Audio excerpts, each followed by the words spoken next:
pull over, lean in. It's time for the Soft Shoulder Podcast. I am your host, Danette Relic of Radical Creative Sanctuary, inviting spaciousness for your mind and your heart. Welcome.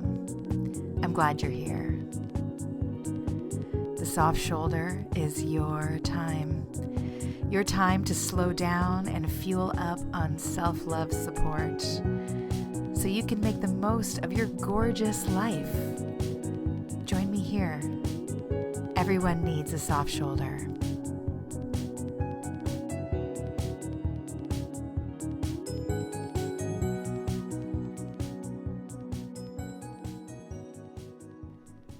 Hello, welcome back to the Soft Shoulder Podcast. It's great to have you here again. Today, I'm really excited to talk to you about journaling. It's one of my very favorite things. It's definitely high on the list of important, crucial self-love practices. Perhaps you are a journaler. Perhaps you have journaled. I think our relationships to our journals are really interesting. Whenever I ask someone that question, I often hear about how they should get back to it. That's the first thing. It's like, oh, it's been so long. I should really get back to it. It's like, I'm just asking a question. It's our choice to journal. This is what's so interesting about it is that like, we don't have to, and there's no need to be defensive, and there's no need to get back unless we want to. So what I hear in that is the desire of like, oh my gosh, I get how important journaling is. And I'm trying to find my way back.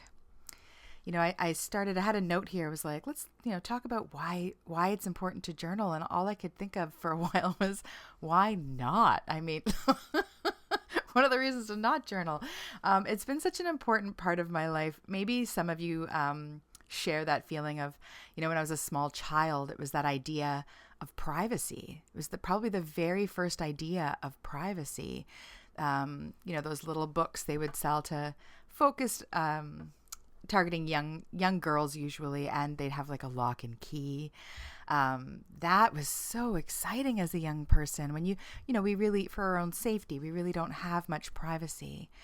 So I think I had this little, 5-year diary. It was beige and it had a little brass lock. And I remember being so excited when I got it, but also not having any idea of what to write in there.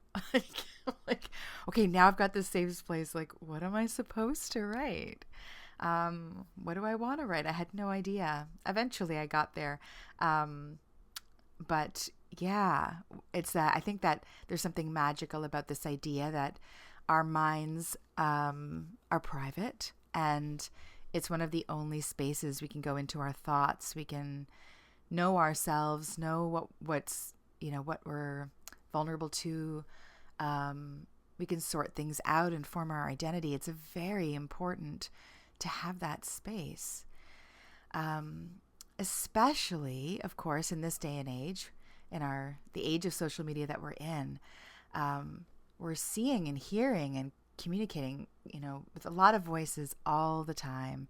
Sometimes, we might wake up in the middle of the night and quickly check our phone and quickly start reading all these thoughts of other people. This is new, right? Like, this didn't used to happen. If you wanted to hear a voice, you'd had to go, okay, I'm not quite as old as this, but like, like back in my day, and I'm like, Danette, that wasn't your day. Anyways, you'd have to go like quite a distance to get a book, to get one voice to expose yourself to other than the people around you. One voice. Now we just have like really infinite amounts, and it's, they ask you to respond, to form an opinion, to react, even just emotionally to react. When that used to be just the one book that you had chosen from the library or wherever, you'd made a thoughtful choice about the voice you want to allow in.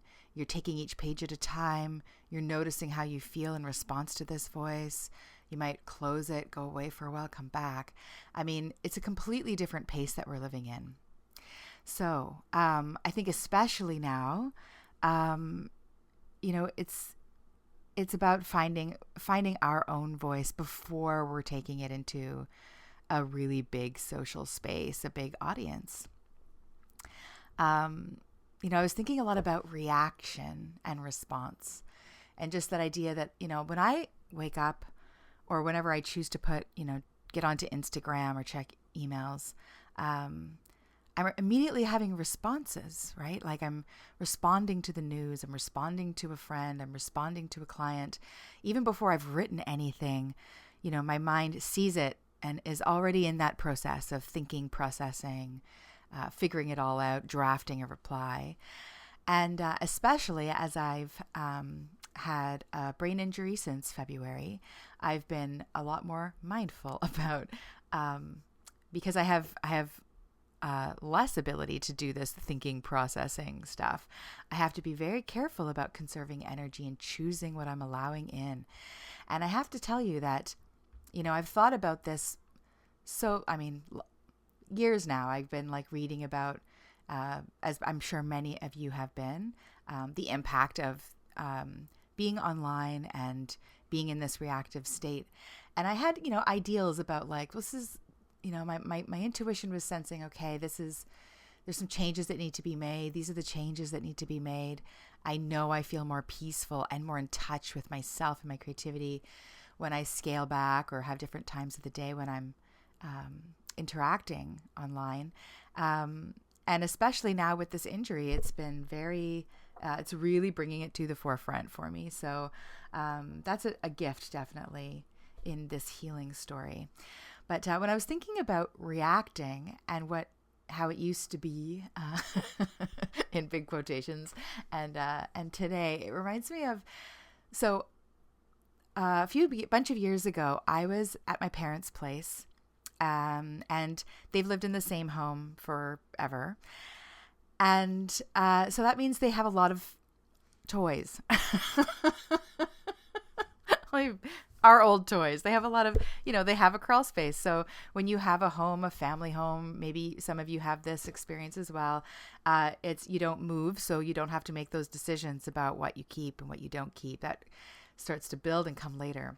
And it's, there's good and bad to that. But one thing that we had was a horse. It was a toy horse, a large-sized one, like for a toddler or a small child. And it was the horse that it was on this wooden metal structure, and it was on springs. So you as a child could climb up on the horse and hold on to the little wooden pegs that stuck out of the horse's head, and you could bounce on it and, go back and forth. It was all had a lot of movement to it. Good times on this horse. So I guess it was a gift for my brother who's older and a hand-me-down for me. And then we just had it in the crawl space. Me and my brother are long gone from our horsey riding days. But then a cousin had a small child, and, we lent it to them. And so on this day, this cousin had also outgrown it, and they brought it back. So all of a sudden, we have this horse that we hadn't even thought about in years. It wasn't in the crawl space, just sitting in the downstairs den. And that day I came by with a friend who had a small child. And I thought, oh my God, that's so cool, because we just got this horse back, and, maybe little so-and-so will enjoy that. Great, because, I didn't really have a lot of stuff for children. And so the kid comes, and we're so excited to watch the reaction of oh, wow, he's going to see this horse. It's so big. It's exciting. We were remembering, of course, all of our excitement about this toy horse. And I'll never forget, he stands up. I don't know how old he was. I don't know if he was 4. I don't know. I have a hard time gauging ages of small humans, but, old enough to kind of short enough that he could look this little horse in the eye. And so he stands up and he looks at it, and we're all watching him, and he looks at the horse. He doesn't touch it. He doesn't smile. There's nothing going on. And then he turns to us and he says, "What does it do?" And we were like, "What do you mean? What does it do? It's a horsey." Just so excited and just flabbergasted. But all of his toys did something. And I realized, I'm like, oh my God, of course, right? His toys show him how to play with them. They light up. They do whatever they did. I don't know at that time, but it's I'm like, no, it's not the horse that does something. It's you that does something. And it's like it hadn't crossed his mind that he could engage and create a story around the horse. He wanted to know what the horse did first. Yeah. Anyway, so it's a bit of a reach, but I feel like that's a story that just really talks about this idea of like responding, creating, reacting. He wanted to react to the horse. And so for this reason, I think it's also interesting to think about the time of day that we, get in touch with our voices. Because if you, like I have at times in my life, rolled out of bed, not even out of bed, rolled in bed, reached for my phone and just wanted to check something, or something popped up and it was irresistible, it really changes the course of our days. We're deciding what thoughts to start that precious moment when we're coming out of dreamland and things are kind of quiet, and maybe there's dreams we want to remember. Maybe we just want the silence for a second, but we're right back in there. And depending on what we've chosen to follow, and depending on how our notifications are setting up, things can just start getting in and our brain starts reacting to whatever it is that we're seeing. So I think there's something really special and important about waking up to find our own voices at the beginning of our days. Just for that reason. It's also a great reason to just, get it over with. If it's a habit you're trying to cultivate and you're finding it difficult, sometimes just we have less resistance when we're rolling out of bed. Just roll over. You've got the book there. You can start writing it. I know Julia, I was going to say Julia Roberts. No, Julia Cameron, who wrote The Artist's Way. You may be familiar with her practice that she calls morning pages. And she calls them morning pages for a reason. The time of day matters. It's just, I believe her process is 3 full-sized pages of just, dumping out your brain, just free form, keeping your hand moving, keeping the pages full. It doesn't matter what you're writing. It's just to clear your mind and come into your own voice as a practice. So there's something special about that. About starting the day. There's one, you could be starting the day to just sort of get in touch and just like the morning pages, just it doesn't matter what you write. It's also really powerful to start the day with intention. If you wanted to write about, this is what I want from today, or this is who I am today, or anything else, a project that you're working on, a mindset that you're working on, this is where you want to start, right? You want to start right away. So you get up, you get your breakfast, and you're already thinking about your dream, your goal, what you really want to be getting out of your day, what you really want to be getting out of your life. It's quite easy, as I'm sure many of you know, to just allow ourselves to slip into default, into reacting, worrying, stumbling into the kitchen, thinking about other people's ideas, thinking about other people's values, and other people's problems, other people's lives. Give yourself the time in the morning to connect with yours. It doesn't have to take very long. I want to say you don't have to be a morning person. So if you're listening to this and you're like, oh God, the morning routine, I've heard it all before, and you're not a morning person. Gretchen Rubin attests that there are morning people and people who are not morning people.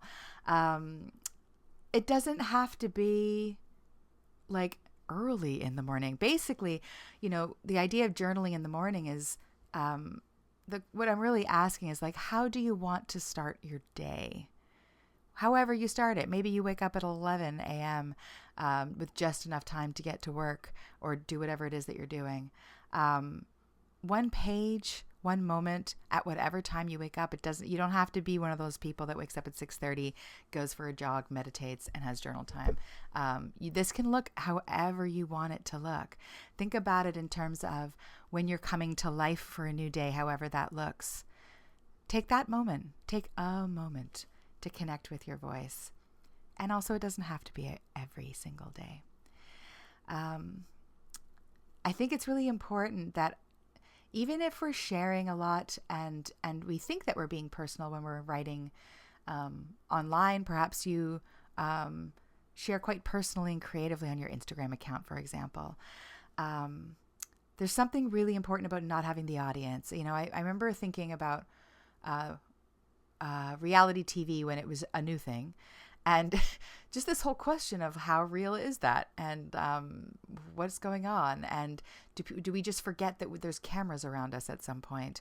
But I think there's something, I think there is, when we know for sure that no one else is there, when we know for sure there's no audience.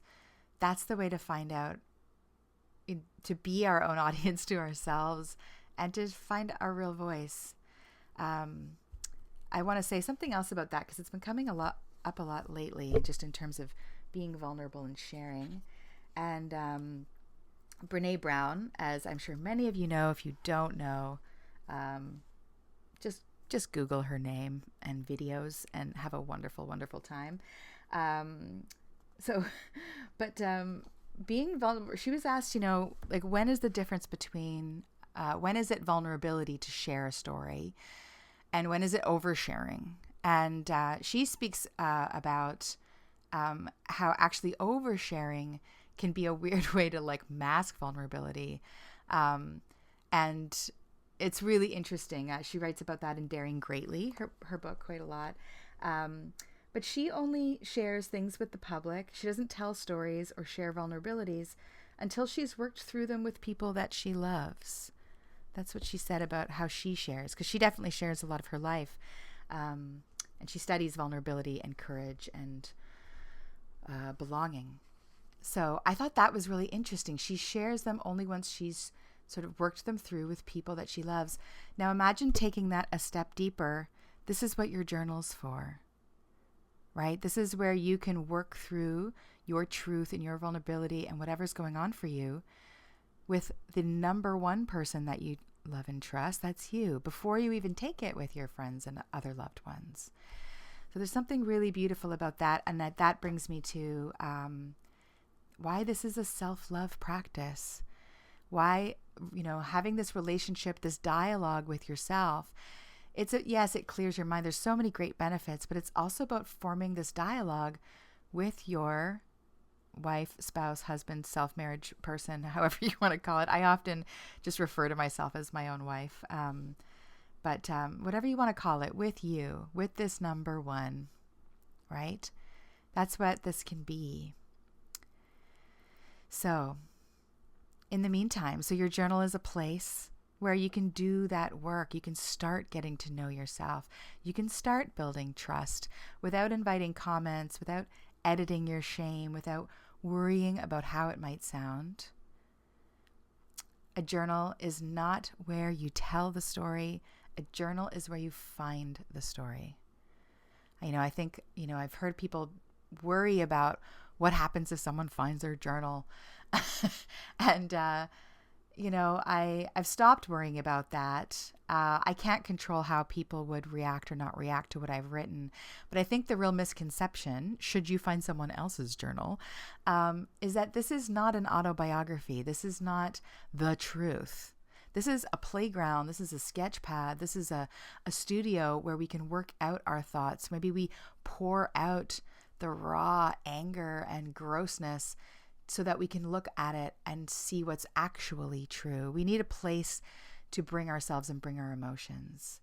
So I'm going to say that again, because I think it's really important that a journal is not where you tell the story. A journal is where you find the story. It takes time. You might not find the story after you write it all down. That brings me into, I've got these 3 journal techniques that I love that I want to share with you. And first, I just want to have some permissions. Maybe I love that. There's something about that word. I know it's kind of funny. It's like, who do I need permission from? But there's something about the word that really just lets it land in me. It's like, oh, okay, right. Thanks for the reminder. It's okay. I don't have to do it this way. So permission, you don't have to write every day.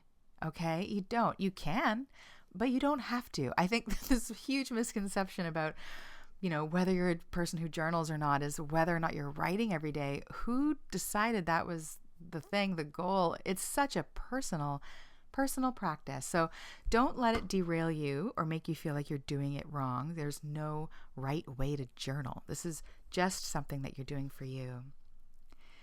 And also permission. Has it been forever? Do you have a journal where you have like maybe 3 pages at the beginning, you dated it, you wrote really nicely, and then you just stopped and it's years and you're like, well, how do I just pick up there in the middle of this? It feels like the book's been ruined. Okay, you can start any time. You can come back anytime after months have passed, after years have passed. You can rip pages out and start over if you would like. Another interesting, so someone I once knew had an interesting journal technique. I don't know why he did it this way exactly. I think it might have been to aid in privacy, but it's fascinating. And it kind of ties into this whole thing of like having consistent dates. He would open up a journal and write on any random page. Now, I know some of you are just like, that is wrong. That is out of order. It's not for everyone. So he would just open it up to a random page in the middle and start writing. He didn't date it. He would write about whatever he was working out and close it. And then maybe days later, maybe months later, maybe a year later, he would do the same, open it up at a random page and write, and then close it. And as he did this, of course, this is really interesting because it kind of had this, first of all, it was permission. There was no, when was the last time I journaled? There's none of that stuff. There's none of that order. He freed himself from having any of that order. He also created an interesting journal style that really kind of protects your privacy in a bizarre way, because if someone was reading it, like they'd have to be some real, detective and really obsessed with you to just sort of decode all of this stuff, right? Like you don't know, when he's saying he or she or yesterday or before, you don't know what he's referring to because they're all over the place. So in a way, it was kind of a neat security technique. It's pretty random, and I thought I'd share that with you in case you find that inspiring. Speaking of journals, if you're not feeling your journal, like you don't like it. Maybe it was a gift. I know this happens all the time, especially to people who are known to be creative writers, or if you go on a trip, someone might want to buy you a special journal, but they're so personal. Oh my gosh. I've had a billion conversations with people about what kind of paper, what kind of cover, what if spiral or opens flat or doesn't open flat, graph and the one with the dots, lined or not, or sketchbooks or whatever. I know some people who love going to, a fancy stationery shop and buying themselves something special that it really matters to have a beautiful book for this, just the way I felt as a kid, with that, the special lock, the special padded journal. Other people find that to be incredibly stressful, and they'll only like write in some, dollar store spiral bound notebook, or just like on the back of some, recycled paper, and then just throw it out. There's all different kinds of relationships. The journaling is in the practice, not the book itself. But find what works for you. Don't fight it. This is, I think, my big permission is just to not fight it. If you're having that feeling, just figure out what it is that's going to be easy and feel good to write in. The important thing is that you're writing. It's a lot of pressure to put on a journal. So just like let it go if this one isn't working. You'll see, actually, if you look at my Instagram account, Radical Creative Sanctuary, I did a project where when I was doing some cleaning, I wanted to archive my journals, which I have a lot of in a box. And so if you scroll back far enough, you'll see a line of photographs of individual books. It was an interesting process. If you have your own collection, I recommend doing that. It was a neat way to sort of just go through and reflect one at a time. And under there, I explained, like, they're all different. You'll see, like, some of them just fell into my lap. Some of them I chose, the color was really important. Some of them whatever. You can read that there if you're more interested in my own process in terms of choosing books. I want you to laugh at how you might be judging your journal process. It's really adorable how hard we can be on ourselves. It's so funny. This is just for you, and there's no right way to do it. No one is grading you on it. You don't need to model it on, the journal that you had in elementary school or how anyone taught you how to journal. You can do whatever you want. And if my permissions aren't enough, I want to tell you that years ago, I remember I saw Alicia Keys was on Ellen. This is a long time ago. And I remember watching them, and I had read The Artist's Way. So this is that Julia Cameron book about the morning pages. And I could hear that they started using language that I recognized that was from The Artist's Way. And I was kind of smirking like, oh, I think I know what they're talking about, but they hadn't outright said it. And then one of them caught the other one and was like, are you talking about The Artist's Way? Are you talking about morning pages? And the other one was like, yes. And then they had this spontaneous bonding moment over this. And Alicia Keys talked about how she could never do the morning pages. And I felt so weirdly validated by that. I'm like, this is a woman who's like, I see is very talented and accomplished and amazing. And she's writing all these songs and she's doing this. And just hearing her say like, oh God, that was so hard, made me laugh at myself and just be like, right, we're all humans and this is fine. I don't need to beat myself up over this. So passing that story along to you. And now the 3 ways, my 3 techniques that I want to share with you.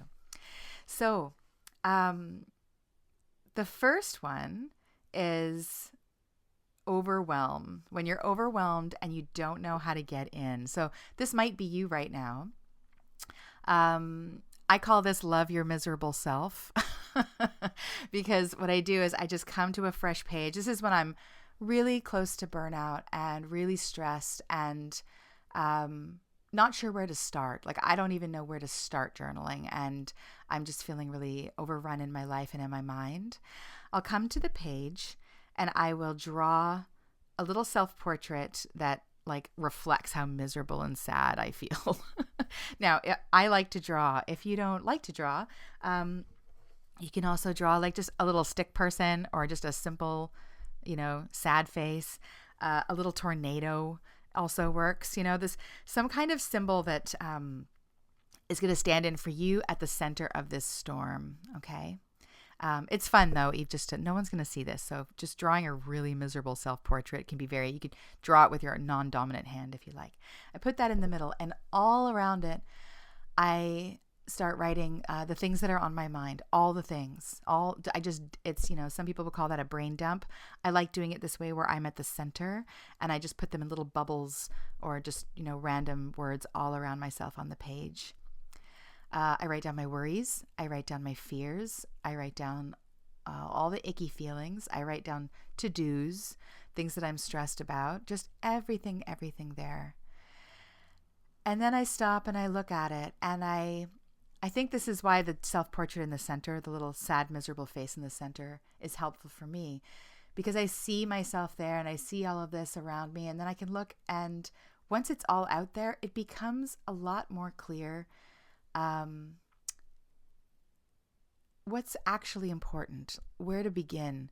I can look at all of them and be like, yeah, okay, thanks. All these worries are things I can't really do anything about, but seeing them all there together, I have a little bit more compassion for myself and can start to pull pieces out that matter. Be like, okay, this to-do thing that I have, it's actually not as overwhelming as it looks on its own. I'm going to do that now. And then I'm going to, go for a walk or whatever. I just find this a really helpful way to come back to myself when all of those thoughts are in your head. They start spinning. Just getting them down on the page where you can see them empties your mind and just gives you a bit of breathing room, a bit of quiet. So if you're in that space of overwhelm, I recommend starting there. It's also a great daily practice, right? You don't have to wait until you're really overwhelmed to do this thing. You could draw a self-portrait of yourself looking fine, peaceful, happy this morning, and what's going on? What's going on around your mind? It sort of has like a mind map kind of shape to it. So there you go for overwhelm, or even as a daily practice. Number 2. So speaking of all those journals, you should, if you go back, as I said, to my Instagram, you'll see how many I have. There's quite a lot. What do you do with these, right? I mean, I know a lot of people ask that, like, what am I doing with all this? Where am I putting them? Why am I keeping them? I have a practice that I absolutely love. It's one of my most valuable self-awareness practices. I call it the journal harvest. And basically, I go back kind of intuitively. You could do it systematically. Sometimes I go back for a specific journal. I'm like, okay, I want to know what was going on 2 years ago, or like through this particular rough patch, or through this particular, wonderful time of my life.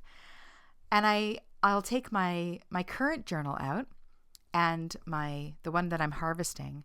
And I often like to do this in a coffee shop. So I'll take myself out with those two journals, and I just read, just go through the notes. Sometimes I cannot make out the handwriting at all.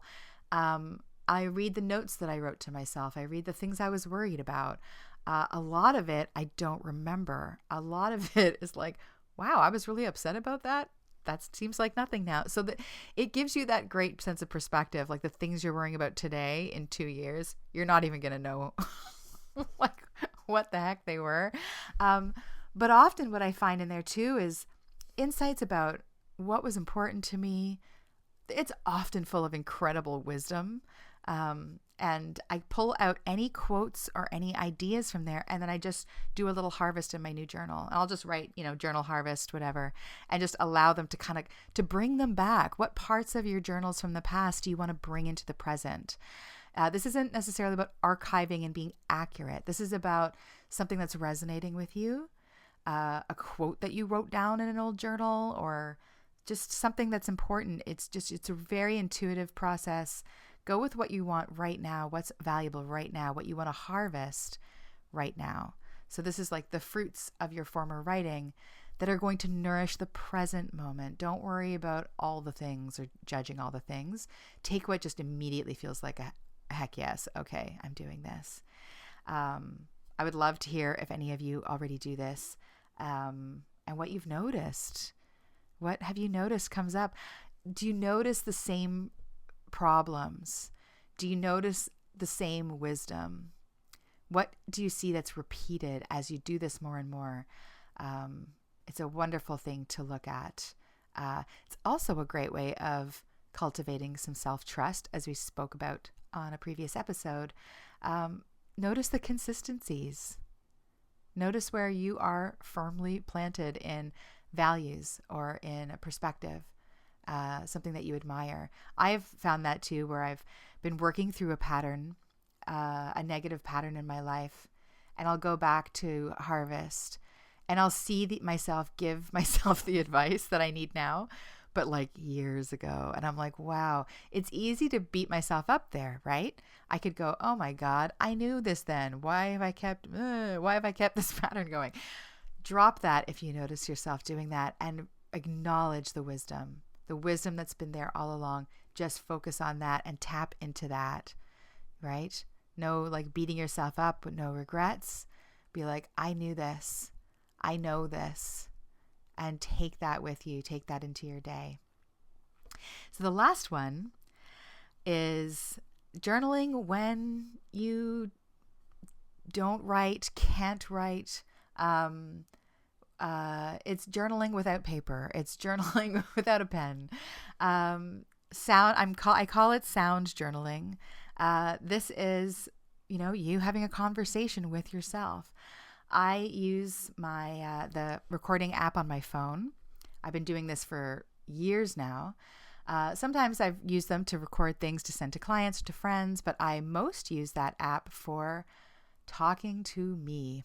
It's a wonderful thing to do if you're just, you don't want to sit down, you don't want to write in a book. You can, if you're more someone who likes to move and is someone who thinks while they're moving or dancing, go for a walk with your phone or some kind of recording device. I go for walks often and just do the same thing. If I'm overwhelmed, I let it spill. If I have an intention to set, I work that out. I have the same conversations. They're a little different though, because it's, you're using your voice. I know that for so many of us, hearing the sound of our own voices can be really weird. I remember the very first time that happened, like playing as kids with cassettes, recording like a radio show or something, and then hearing it back and being like, what? Like, that is how I sound? It was like a whole other person. And it's been through sound journaling, actually, where I've slowly become more just used to what my voice sounds like. And I've started to kind of like it and kind of get a little playful with it. When it's just me speaking to me in this app, I can experiment a little bit. I give the same advice to people about selfies. So, clients of mine have had that, they'll come to me for their relationship with themselves. And for some of us, it's that the image of ourselves is a real stumbling block. Looking in the mirror, looking at a photo of ourselves, posing for photos just is very, very difficult. And so just like journaling is this beautiful private place to find your voice, I think having the privacy of our phones and where we can take unlimited amounts of pictures of ourselves and then just delete them, it's wonderful. It's a wonderful way to, it's difficult at first. Go for quantity. This is, again, Julia Cameron says, you take care of the quantity. She says, God takes care of the quality. I would give yourself a number, like take, no less than 50 self-portraits a day, then delete them all, right? But you can look at them and you can start to see, oh, yeah, okay, this looks like me. This doesn't look like me. Start to see what angles you feel most beautiful in and what, different perspectives do for this image. You get to control this image. You get to spend some time with it. One of the things is that you're just getting exposed to it so much that it stops being such a scary thing. You start to get maybe a little bored of your image, which is great. So the same thing with voice. The more I have spoken to myself, eventually it's like it caught up to me. Now when I hear my voice, it sounds like my voice, but it took time. This was not something that came easy. It took a long time of practicing speaking to myself, which led to this. It led to the podcast, which I hope that you're happy about. If you're listening, if you're listening still, I can only assume that you're happy about that. You never know where it's going to go. You never know where it's going to go. And listening back, just like reading our journals back, when you sound journal, you can listen back. And sometimes, it's easier to hear the truth under the truth. If you just let yourself vent and then, wait a day or wait a while and then listen again, practice having compassion on that former self. You can take notes from it, the notes that are important. It's just another way to bring in what journaling is, which is getting in touch with your own voice and where you find the story. You have to experiment. It's where you find the story, your story. This is a beautiful way of practicing trust, of practicing intimacy with yourself. It's a wonderful practice that you can do all private, just for you. You are someone worth loving. It all starts with you. Thank you so much for listening. If you have any questions, requests, any shares that you want to share about your own journaling insights and practices, you can reach me at Danette at radicalcreativesanctuary.com. And I'm social media wise, it's pretty much Instagram for me, radicalcreativesanctuary.com. You can see my journal collection there. If you scroll back a bit, it'll be very clear when you get there. All right. We'll talk to you in 2 weeks. Have a wonderful, wonderful 2 weeks.